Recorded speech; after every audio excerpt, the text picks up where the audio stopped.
Welcome to Studio Atlanta. I'm Daniel Martin, and today I want to talk about 3 things that will keep you from becoming a successful photographer.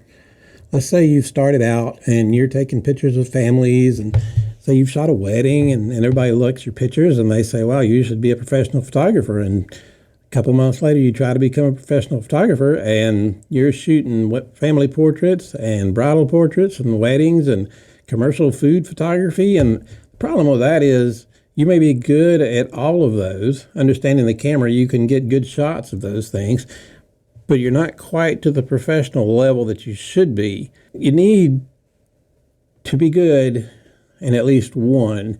You need to master one craft. The first thing I mastered was weddings. Now, at the time, I did shoot other types of photography, but you need to spend your first few years mastering photography, such as a wedding or models or whatever it is that you want to spend the majority of your time on in photography doing.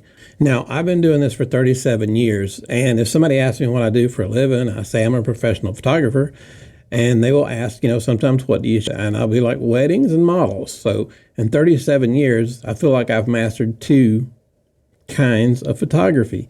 Can I go shoot a corporate food shot for a pizza company? Yes, and I have done it. And it'll look better than average, but it's still not right in the middle of my niche of what I do. Weddings and models are my top priority. That's where I've spent most of my time shooting.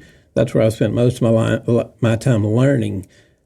Just because you can do these other things, you shouldn't promote them. And I'm not saying turn them down. If somebody calls you and says, hey, we got a newborn baby, can you come do some pictures? You can do that, and it probably look better than the normal person, but you still haven't quite reached that professional level yet. So you don't want to be a photographer and be a professional photographer of every type of photography that's out there. You need to narrow it down so that you specialize. It took me 37 years. If you go to my website, you'll see that I have weddings and I have models. I don't have anything on there about baby portraits. I don't have anything about newborns. I don't have anything about commercial work. Do I do commercial work? I do for some people that I've known. I've done it for years, and it looks really good. There's no problem with it, but it's not what I promote. It's not my niche. So you really need to focus on what you want to do. Set your goals that you want to achieve as, say, a wedding photographer or a model photographer, and work on that until you master that one type of photography. Now, let's say I get a call from a bride and she wants me to photograph her wedding. I have never in 37 years had a bride or groom ask me, do you shoot Canon or Nikon? Do you use the 1.8 lens or the 2.8 lens? Do you use the Kodak flash or the Canon flash? They don't care about any of that. They see your work, they see that it's good, and they have friends that you've done work for before, and word of mouth, they're recommending you based on you and what you can do and your skills.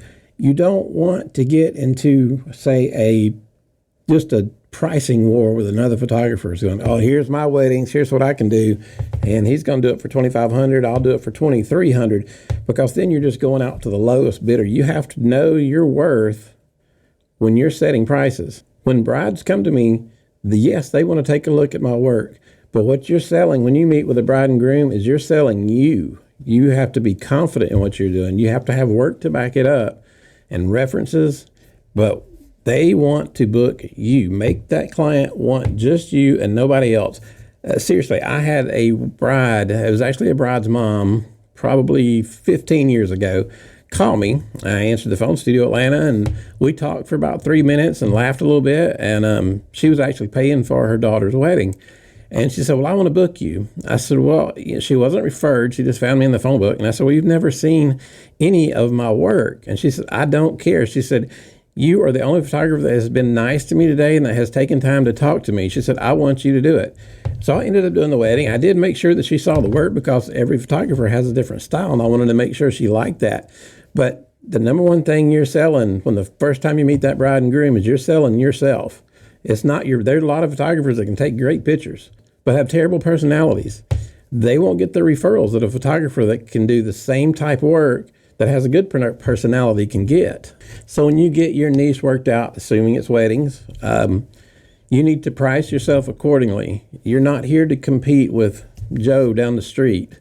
You have your prices that you have to charge. If he's charging $5 less than 8x10, let him go have the guy that's $5 less than 8x10. Maybe he'll be fine, maybe he won't.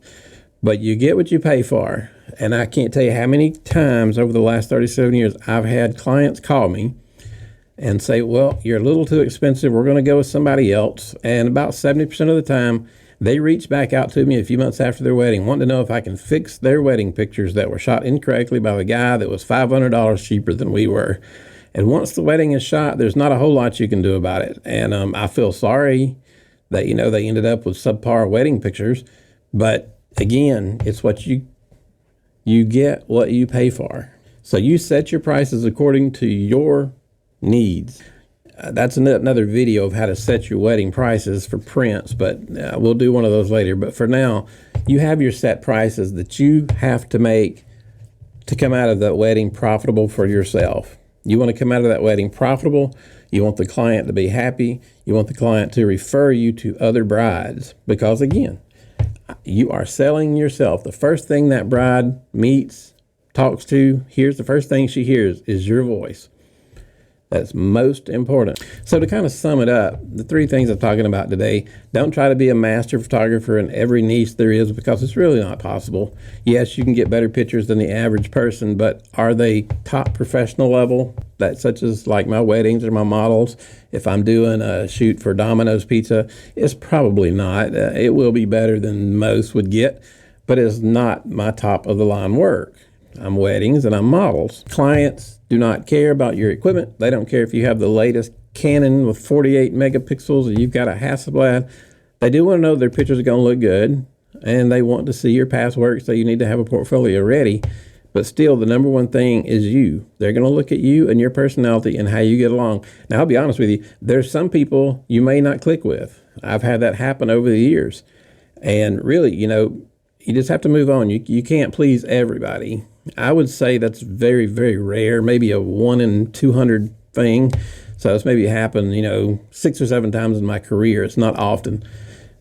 But sell yourself, sell your work, know your value. Don't try to sell it based on your equipment, that you've got the greatest equipment ever. Don't try to sell your photography by being the jack of all trades.